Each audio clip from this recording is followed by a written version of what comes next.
ನಮಸ್ಕಾರ ಸ್ನೇಹಿತರೆ. ಪ್ರಧಾನಿ ನರೇಂದ್ರ ಮೋದಿಯವರ ನೇತೃತ್ವದ ಈ ಯೋಜನೆಯು ಪ್ರತಿ 4 ತಿಂಗಳಿಗೊಮ್ಮೆ 2,000 ರೂಪಾಯಿ ನೀಡುವ ಮೂಲಕ ಕೃಷಿ ಕ್ಷೇತ್ರಗಳನ್ನು ಸುಗಮಗೊಳಿಸುತ್ತಿದೆ.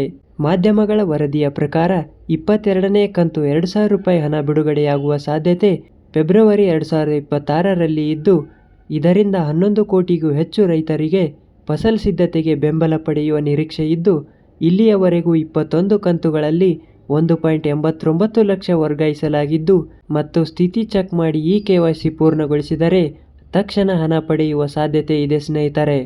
KYC ಪೂರ್ಣಗೊಳಿಸದವರ ಕಂತುಗಳು ಅಡ್ಡಗಟ್ಟಾಗಿವೆ. ಸ್ನೇಹಿತರೆ, PM ಕಿಸಾನ್ ಸಮ್ಮಾನ್ ನಿಧಿ ಯೋಜನೆಯು 2019ರಲ್ಲಿ ಪ್ರಧಾನಿ ನರೇಂದ್ರ ಮೋದಿಯವರ ನೇತೃತ್ವದಲ್ಲಿ ಆರಂಭವಾದ ಕೇಂದ್ರ ಸರ್ಕಾರದ ಮಹತ್ವಾಕಾಂಕ್ಷಿ ಕಾರ್ಯಕ್ರಮವಾಗಿದ್ದು, ಸಣ್ಣ ಮತ್ತು ಅತಿ ಸಣ್ಣ ರೈತರಿಗೆ ಪ್ರತಿ ವರ್ಷ 6,000 ನೇರ ಬ್ಯಾಂಕ್ ಖಾತೆಗೆ ನೀಡುವ ಮೂಲಕ ಫಸಲ್ ಸಿದ್ಧತೆಗೆ ಬೆಂಬಲ ನೀಡುತ್ತಿದೆ.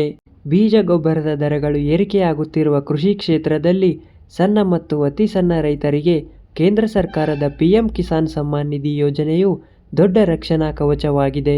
ಇಲ್ಲಿಯವರೆಗೂ 21 ಕಂತುಗಳಲ್ಲಿ 1.89 ಲಕ್ಷ ಕೋಟಿ ವರ್ಗಾಯಿಸಲಾಗಿದ್ದು ಮತ್ತು ಇದರಿಂದ ಡ್ರಾಪ್ಔಟ್ ಪ್ರಮಾಣ 12% ಕಡಿಮೆಯಾಗಿದ್ದು, ಫಸಲ್ ಉತ್ಪಾದನೆ 18% ಹೆಚ್ಚಾಗಿದೆ. DBT ಮೂಲಕ ಹಣ ನೇರ ಖಾತೆಗೆ ಜಮೆಯಾಗುವುದರಿಂದ KYC ಮತ್ತು ಆಧಾರ್ ಬ್ಯಾಂಕ್ ಲಿಂಕ್ ಪೂರ್ಣಗೊಳಿಸಿದವರಿಗೆ ತಕ್ಷಣ ಲಾಭ. 2026ರಲ್ಲಿ 12 ಕೋಟಿ ರೈತರಿಗೆ ವಿಸ್ತರಣೆಯಾಗಿದೆ.